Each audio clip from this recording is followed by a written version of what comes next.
Bien, vamos a empezar con este pensamiento. Imagínate una gran pared blanca y hay una pequeña mosca en ella. ¿Qué es lo que tú mirarías? Bueno, respóndeme hasta el final o respóndeme en los comentarios. Mi nombre es Ronnie Mejía y estamos viendo la Biblia capítulo por capítulo y hoy vamos a ver Isaías capítulo 63. Y vamos a ver un poco al respecto de ello. Mientras vemos el capítulo 63 nos damos cuenta que nos está hablando sobre el día de la venganza del Señor. Pero al mismo tiempo nos habla más de la bondad del Señor, de la misericordia que Él va a tener. Versículo 11, por ejemplo, nos dice, pero se acordó de los días antiguos de Moisés y de su pueblo, diciendo, ¿dónde está el que hizo subir del mar con el pastor de su rebaño? Y ahí hace las preguntas, ¿dónde está este gran Dios que sacó para con misericordia tener de su pueblo? Pero cuando vemos los versículos 1 hasta el versículo 6, nos habla del día de la venganza del Señor. Ahora veamos en puntual lo que es el versículo 4.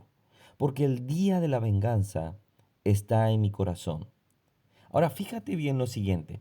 Cuando hablamos de el evangelio, cuando hablamos de Dios, siempre nos gusta hablar de su amor, de su misericordia y nos gusta hablar también de lo que es las bondades de él y los favores de él.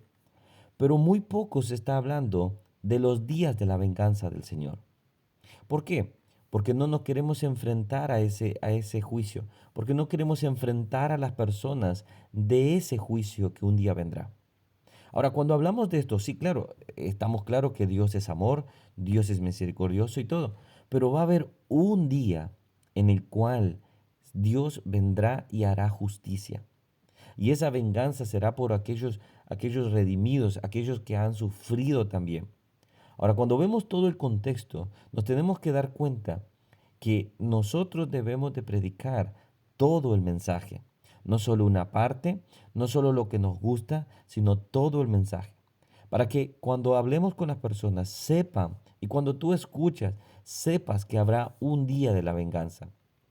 El Señor Jesucristo vino a este mundo en primera instancia para poder dar la misericordia, para dar el favor agradable, anunciar el año favorable del Señor. Pero después de esa profecía, también continuaba diciendo que vendrá para juicio también. Cuando vemos el versículo 63, versículo 4 dice, porque el día de la venganza está en mi corazón. Dios ha determinado que habrá un día de venganza. Si estás hasta acá y estás escuchando este mensaje y no te has suscrito al canal, puedes hacerlo y abajo tienes el link y es gratis, para así que día a día nos acompañes. Ahora continuemos. Pero vemos el versículo 4 dice, y el año de mis redimidos ha llegado. Por eso la comparación que hacía al principio de una pared grande y una pequeña mosca. ¿Qué es lo que tú mirarías? Obviamente, muchas personas mirarían y dirían, qué malo Dios va a tener un día de la venganza. Uy, qué mal Dios va a aniquilar a muchas personas. Pero eso vendrá por juicio de sus pecados, no porque Dios lo desea. Más Dios desea que la gente venga a arrepentimiento y venga hacia Él y Él los perdonará. Entonces, cuando vemos esto también, podemos decir, habrá un día, pero habrá un año de redención. Dice, el año de mis redimidos. Debemos de predicar ambas cosas. No debemos irnos solo al extremo de decir, Dios es solo misericordioso, Dios te va a perdonar. También tenemos que decir, pero si tú no te arrepientes, un día vendrá el día de la venganza, el día del juicio. Ahora, cuando no debemos tampoco hacer el extremo de decir todo será juicio, todo será esto, no, porque Dios también es misericordioso, debe de haber ese equilibrio. Ahora, cuando lo ponemos en contrapuesto, nos damos cuenta que Dios es más misericordioso. Dios está buscando que haya más oportunidades para ti y para mí. La pregunta entonces va a ser en esta mañana, va a ser, ¿qué estás esperando? ¿Qué es lo que estás viendo tú? Diciendo, Dios es malo, Dios es injusto porque vengará, porque juzgará, o simplemente correrás a los brazos de Él y te darás cuenta que su gracia y su favor están a la puerta. Debemos de tomar una decisión. Hoy es el día de poder decir, Dios, quiero aceptar esa gracia. Quiero darme cuenta que soy pecador y acercarme a ti. Si tú ya lo has hecho, sigue adelante. Si tú no lo has hecho, este es el tiempo de decirle a Dios, quiero seguirte a ti. Recuerda, tenemos que tener un equilibrio.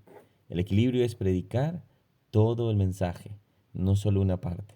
No solo debemos decir hay venganza, hay juicio, sino que hay misericordia. Pero también no solo debemos de decir solo hay misericordia y nunca confrontar con el pecado a las personas. Oremos. Señor, gracias porque tu palabra nos abre, nos muestra tu gran misericordia. No tenemos dudas. El Salmo, Señor, 108 nos hace ver, por ejemplo, que dice, versículo 4, porque más grande que los cielos es tu misericordia y hasta los cielos tu verdad. Hablamos de tu misericordia, pero también en este tiempo tenemos que hablar del día de la ira tuya. Tenemos que advertir con amor a las personas y decirles, vengan, este es el tiempo que Dios ha determinado. Este es el tiempo que Dios te ha determinado para que vengas a la misericordia. Pero un día esa puerta se cerrará. Como el arca se cerró, también se cerrará. Señor, si alguien está escuchando esto por primera vez o necesita reconciliar, este es el día que necesita escuchar que tú tienes misericordia, pero que un día vendrá el juicio tuyo. ¿Para qué se preparará? Señor, gracias por tu misericordia, por morir en la cruz y darnos oportunidad. En el nombre de Jesús. Amén. Bueno, si has escuchado este video, has escuchado este audio, como quieras decirlo, estamos probando este nuevo formato. Que Dios te bendiga, suscríbete al canal, deja un comentario qué te ha parecido y si te ha gustado, compártelo con alguien más. Estamos viendo la Biblia de lunes a viernes, capítulo por capítulo, así que acompáñanos en estos pequeños minutos para poder aprovechar el día y así lee todo el capítulo y vamos leyendo la Biblia capítulo por capítulo. Que Dios te bendiga.